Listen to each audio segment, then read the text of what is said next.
My family forgot my birthday for 27 years, so I threw a lavish party and banned my entire family. And then, if there's one thing my family has mastered, it's forgetting my birthday. I don't mean they just forget to buy me a gift or sing happy birthday. No, I mean my birthday has always been an afterthought, something that slips right off their radar year after year. Growing up in a household of 5 in Cleveland, birthdays were always chaotic. My younger brother, Derek, and my older sister, Carly, had these incredible celebrations. Derek had a space-themed party one year, complete with a rocket-shaped cake and a magician. For Carly's Sweet 16, my parents rented out a banquet hall and hired a DJ. My birthdays, though? They were quieter, if they happened at all. I remember when I was 8, Derek was 6, and my parents threw him this pirate-themed party in our backyard. All the neighborhood kids came. They had little pirate hats, foam swords, and a treasure hunt. The cake was this enormous ship, complete with edible sails and a chocolate anchor. It was so over the top that it made me think, wow, I wonder what they'll do for mine. I shouldn't have gotten my hopes up. My birthday rolled around 2 months later, and what did I get? A single cupcake. My aunt brought it over on her way home from work. It wasn't even the kind I liked, but I smiled, blew out the candle, and pretended I was fine. At least I got something that year. By the time I was a teenager, I'd stopped asking for parties. The excuses from my parents were always the same. We're too busy, or things are tight this year. Funny how those excuses never seemed to apply to Derek or Carly. Derek's 10th birthday had a professional clown and a bouncy castle. My 10th? My mom picked up a grocery store cake at the last minute, and we ate it in the kitchen after dinner. It wasn't just about the cake or the parties, though. It was the principle. They made time for my siblings, put in the effort, and showed up for them. For me, it felt like I was always the afterthought. When I turned 16, I didn't bother asking for a celebration. I figured they'd forget like usual, and I was right. That same year, Carly had her graduation party. It was practically a mini-wedding.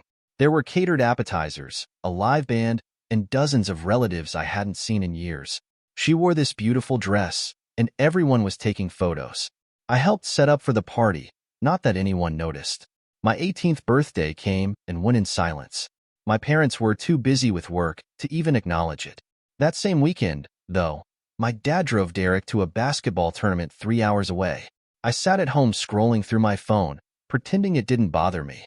By the time I turned 21, I wasn't even surprised anymore. My parents said they were swamped with deadlines, but my dad still managed to take Derek out for pizza to celebrate his game win.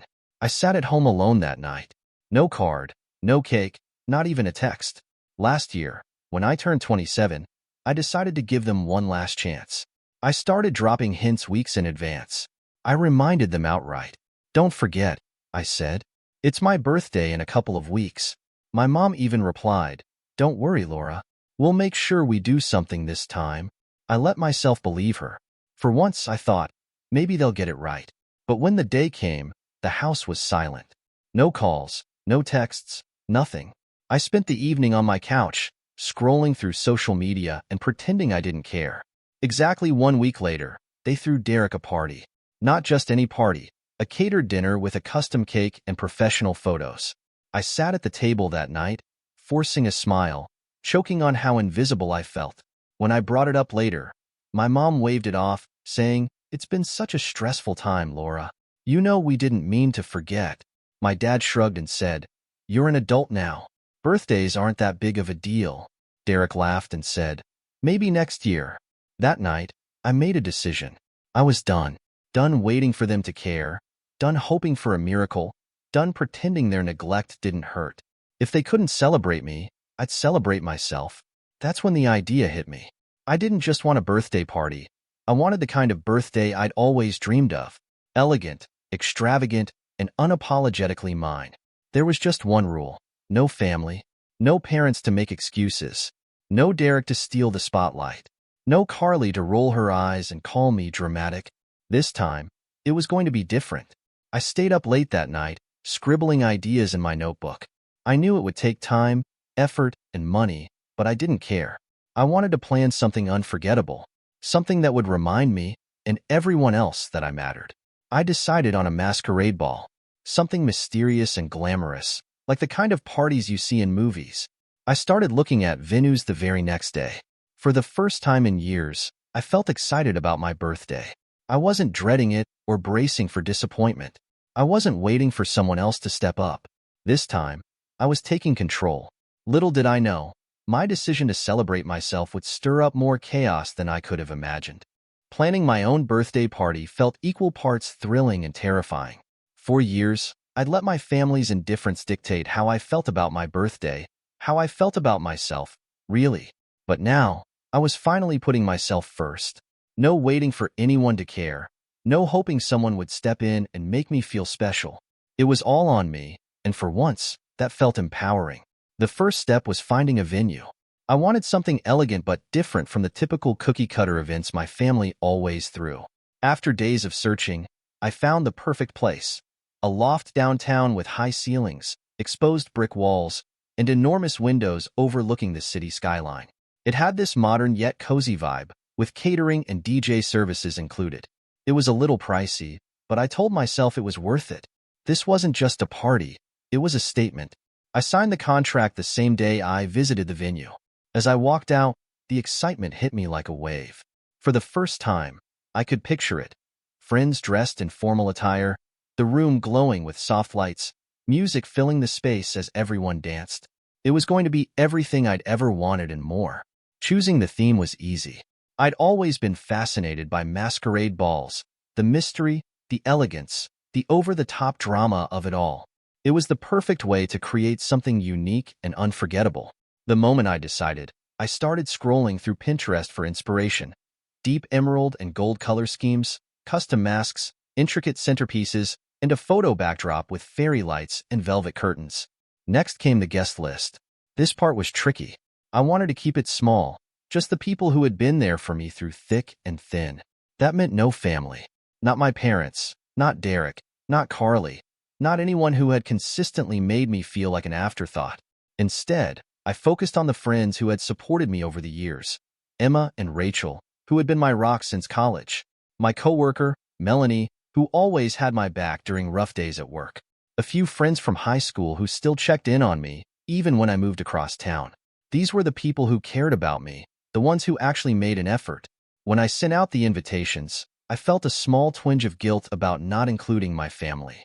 But the more I thought about it, the more justified I felt. This wasn't about revenge or making them feel bad. This was about celebrating myself, something they'd never taken the time to do. As I finalized the plans, I kept everything off social media. I didn't want any accidental leaks reaching my family. My mom had this way of guilt tripping me whenever she felt excluded, and I didn't need her trying to worm her way into this. As far as they knew, my life was business as usual. Still, keeping everything a secret wasn't easy.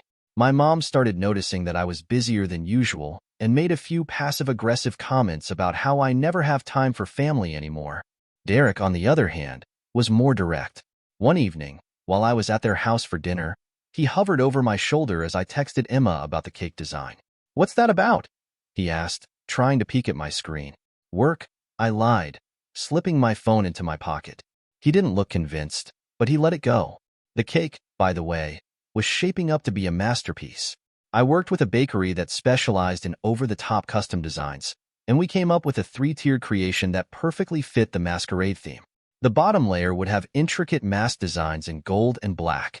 The middle layer would be wrapped in edible lace, and the top would feature a sugar sculpture of a mask. It was more expensive than I'd planned, but when I saw the sketches, I couldn't resist. Not everything went smoothly, of course. About 3 weeks into planning, the venue called to say they'd accidentally double-booked the space and had to cancel my reservation. I panicked, pacing my apartment and calling every venue I could find online. Just when I was about to lose hope, I found an even better option. A rooftop terrace overlooking the same skyline, complete with string lights and heaters for the chilly evening. The owner even threw in a few extras as an apology for the short notice. Once that crisis was averted, I refocused on the details. I ordered personalized invitations with wax seals and handwritten notes. Emma offered to create custom masks for the guests, and Rachel knew someone who could hook us up with discounted party favors. A friend even volunteered to build a photo backdrop, complete with fairy lights and a velvet curtain. Every time I crossed something off my to-do list, I felt more and more excited. This was actually happening. For the first time in years, I was looking forward to my birthday instead of dreading it. Of course, I knew my family would find out eventually. The thought of their reaction made my stomach churn, but I pushed it aside. This party wasn't about them.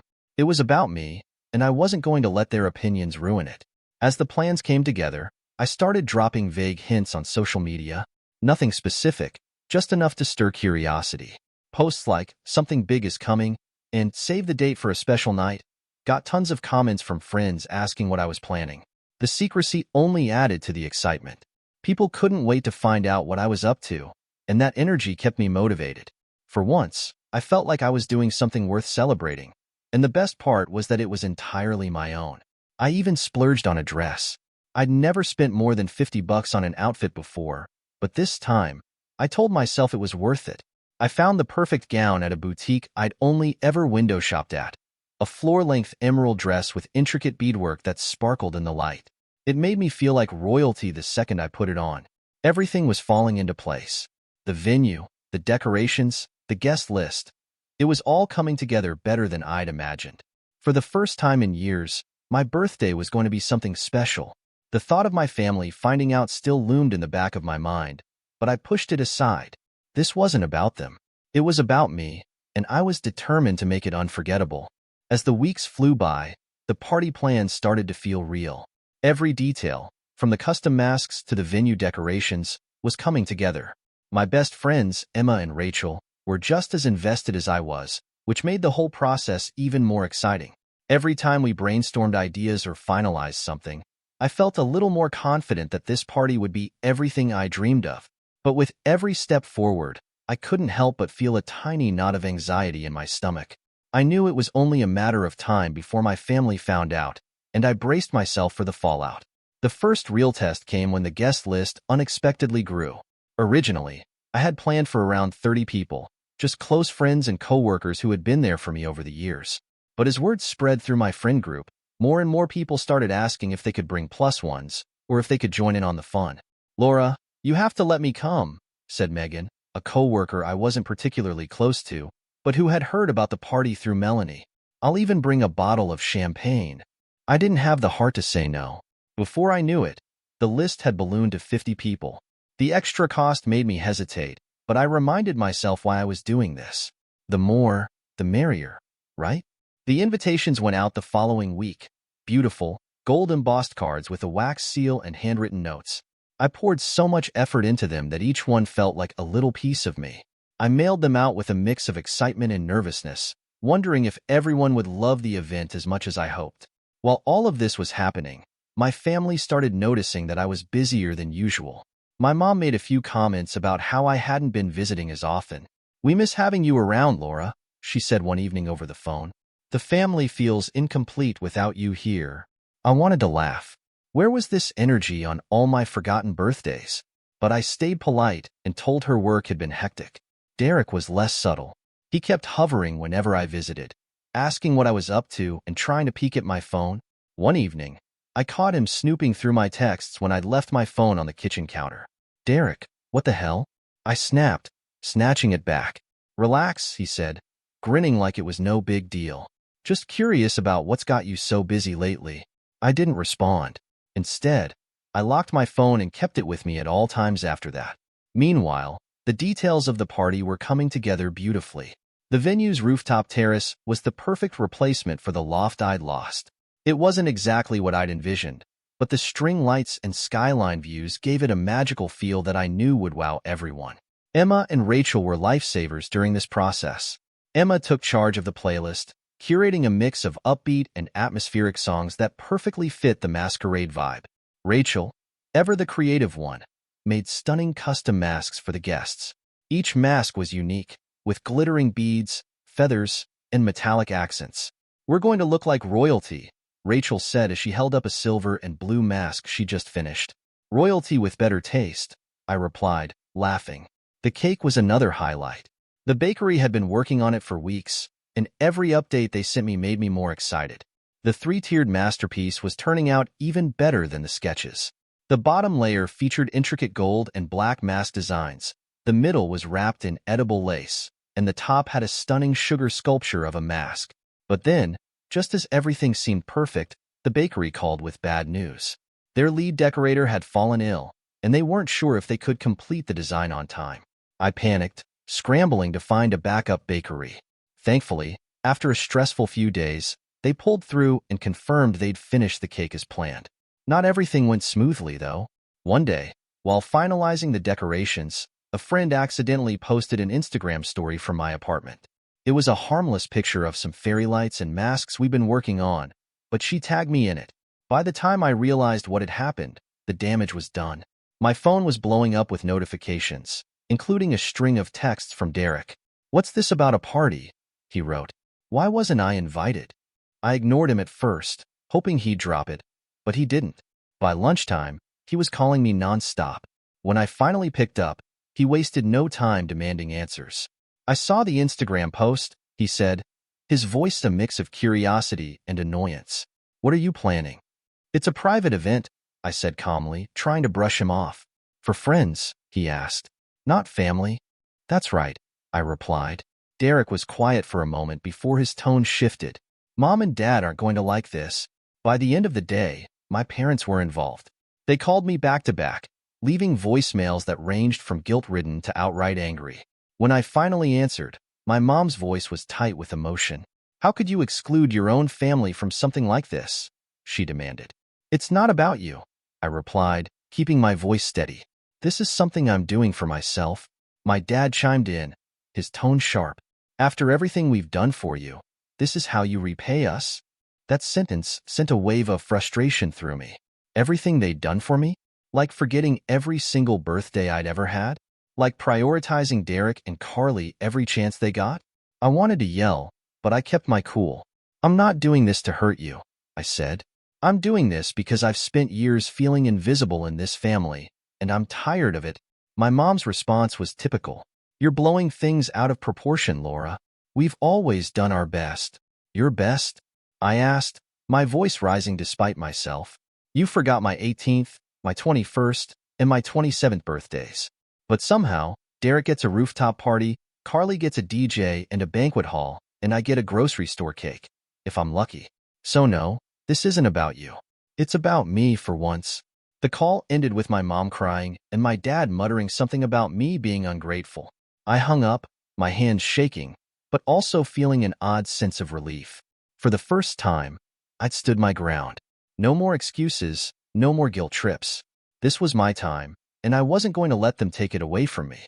The night of the party finally arrived, and it felt like a dream coming to life. After months of planning, I was ready to celebrate the way I had always imagined. The rooftop terrace looked breathtaking. The string lights crisscrossed overhead, casting a soft, golden glow over the tables draped in emerald green and gold. Centerpieces of feathers, candles, and small decorative masks gave the space an air of mystery and elegance. The city skyline sparkled in the background, a perfect backdrop for the evening. I arrived early with Emma and Rachel to make sure everything was perfect. The caterers were setting up the food stations, the DJ was testing the sound system, and a professional photographer I'd hired was already snapping pictures of the setup. Seeing it all come together was surreal. "Laura," Rachel said as she adjusted one of the centerpieces, "this is incredible. You've outdone yourself."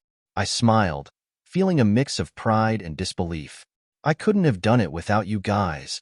Guests started arriving around 7 p.m., each one dressed to impress. The masquerade theme had been a hit. People showed up in stunning formal attire, their masks adding a touch of mystery and intrigue to the evening. Some had gone all out, with intricate designs covered in beads and feathers, while others kept it simple but classy.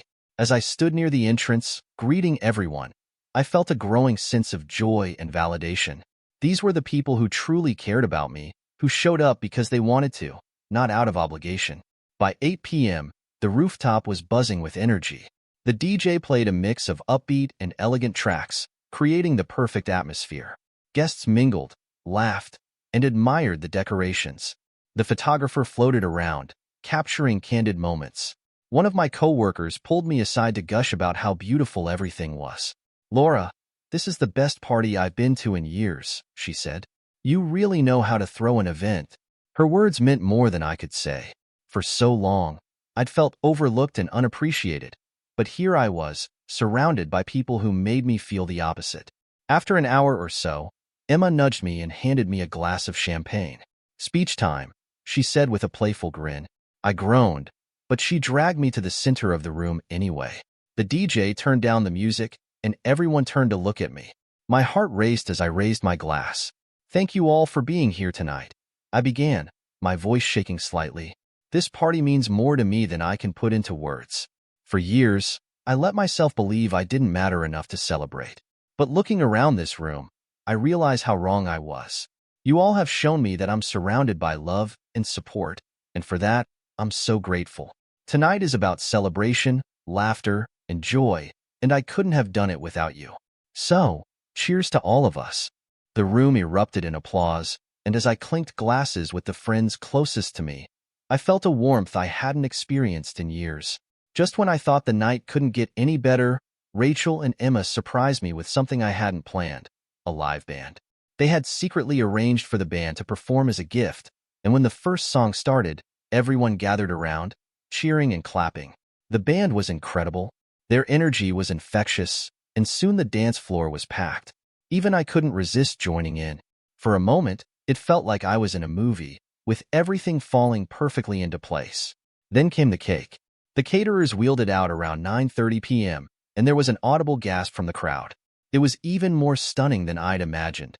The intricate gold and black mask designs, the delicate edible lace, and the sugar sculpture on top were flawless. As I cut the first slice, a friend jokingly tried to steal the top tier, and we all burst out laughing.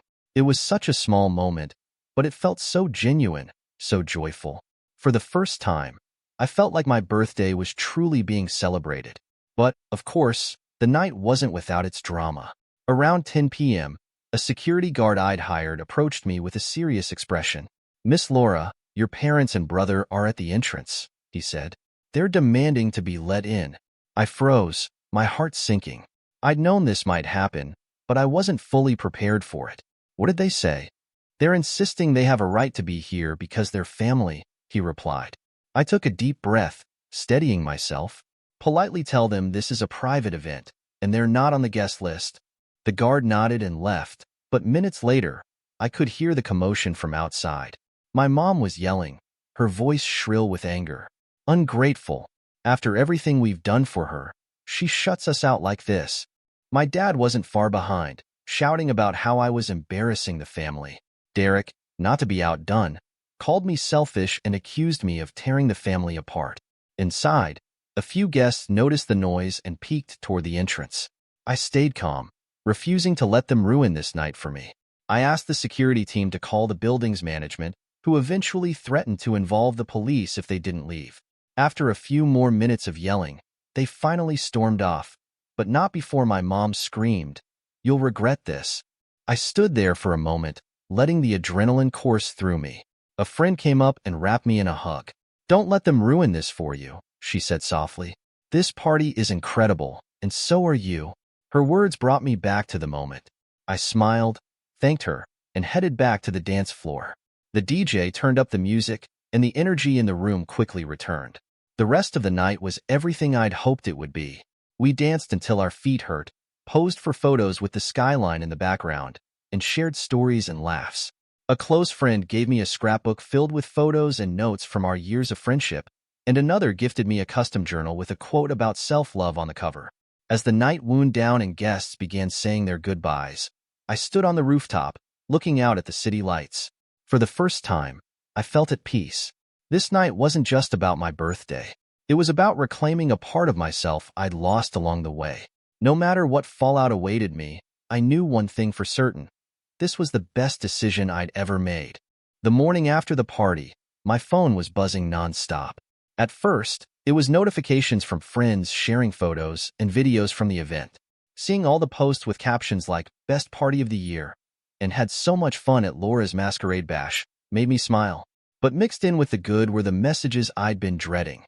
Texts from my family. It started with my mom, who sent a string of texts laced with guilt and anger. "I can't believe you'd go behind our backs like this. You've humiliated us by throwing such a big party and excluding your own family. How could you do this to us after everything we've done for you?" My dad wasn't far behind. His messages were colder, more calculated. He accused me of being ungrateful, selfish, and immature. Derek, on the other hand, went straight for the drama, calling me heartless and claiming I was tearing the family apart. I didn't respond. What was the point? They weren't reaching out to understand my perspective. They just wanted to make me feel bad for finally putting myself first. By midday, the situation escalated. Derek made a long, public post on Facebook. In it, he painted me as the villain, claiming I had betrayed the family and disrespected our parents. He went on about how hurt they were and how my actions had caused unnecessary drama. I didn't even have to defend myself. My friends, and even some distant relatives, jumped in to call him out. They pointed out how my family had overlooked me for years, how they had consistently put Derek and Carly first, and how this party was probably the first time I'd ever done something solely for myself. The comments section quickly turned into a debate, with people on both sides chiming in. By the end of the day, Derek had deleted the post, but the damage was already done. What surprised me the most was the private messages I received after everything blew up. Some relatives, who I hadn't spoken to in years, reached out to apologize. One of my cousins, Samantha, sent me a long message confessing that she'd noticed the favoritism in our family for years.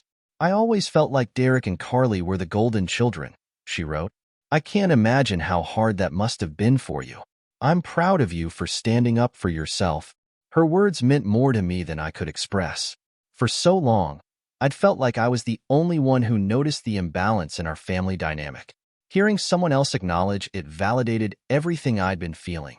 A few days later, my parents sent an email. It was framed as an apology, but it was anything but. They wrote about how families have ups and downs and how it was my responsibility to keep us together. They accused me of being petty and vindictive and suggested that my actions were driven by a need for attention.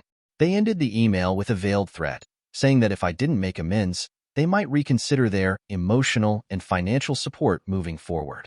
I read it twice, let out a deep breath, and wrote a short reply. "Thank you for your email. My decision remains the same." The boundary I had set with them wasn't up for negotiation. What hurt the most, though, was learning how far they were willing to go to protect their image. A week later, I found out through Samantha that my parents had hosted a family gathering where they told everyone I was mentally unstable and acting out of spite. They painted themselves as the victims, conveniently leaving out the years of neglect and favoritism that led to this moment. I didn't engage. Arguing with them would only add fuel to their pity party.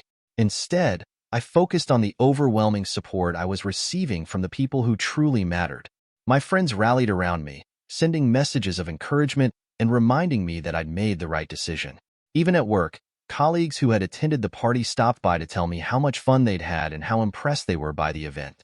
One coworker said, "Laura, you deserve every bit of happiness. Don't let anyone make you feel otherwise." It wasn't just about the party anymore.